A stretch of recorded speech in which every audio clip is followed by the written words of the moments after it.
పట్టాదారు పాస్ పుస్తకాలపై జగన్ బొమ్మను ప్రచురిస్తున్న సంగతి తెలిసిందే.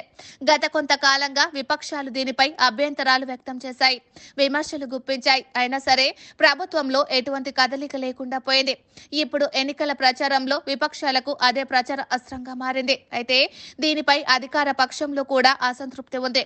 తాజాగా అది బయటపడింది. కడప జిల్లాలో సీఎం జగన్ సతీమణి భారతి ఎదుటే సొంత పార్టీ నేత తన అసంతృప్తిని వెలుబుచ్చారు.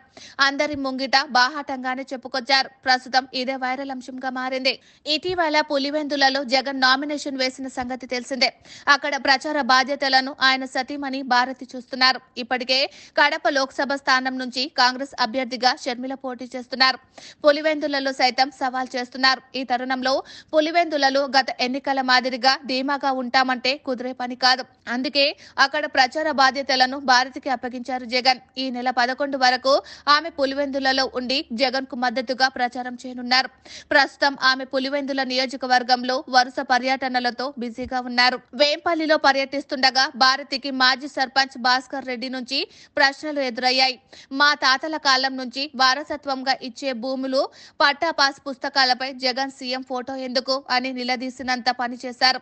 పట్టాదారు పాస్ పుస్తకాలపై రైతుల చిత్రాలు ఉండేలా చూడాలని, ఈ విషయాన్ని సీఎం జగన్ దృష్టికి తీసుకెళ్లాలని ఆయన కోరారు.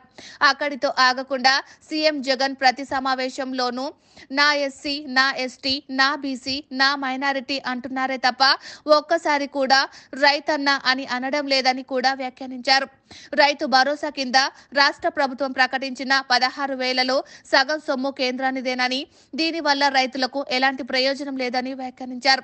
భాస్కర్ రెడ్డి ప్రశ్నల వర్షం కురిపించేసరికి భారతితో పాటు వైసీపీ నేతలు ఒక్కసారిగా ఆశ్చర్యానికి గురయ్యారు. భారతి మౌనం పాటించారు. కొద్దిసేపు అక్కడే నిలబడి భారతి అక్కడి నుంచి జారుకున్నారు. ప్రస్తుతం ఇదో వైరల్ అంశంగా మారిపోయింది.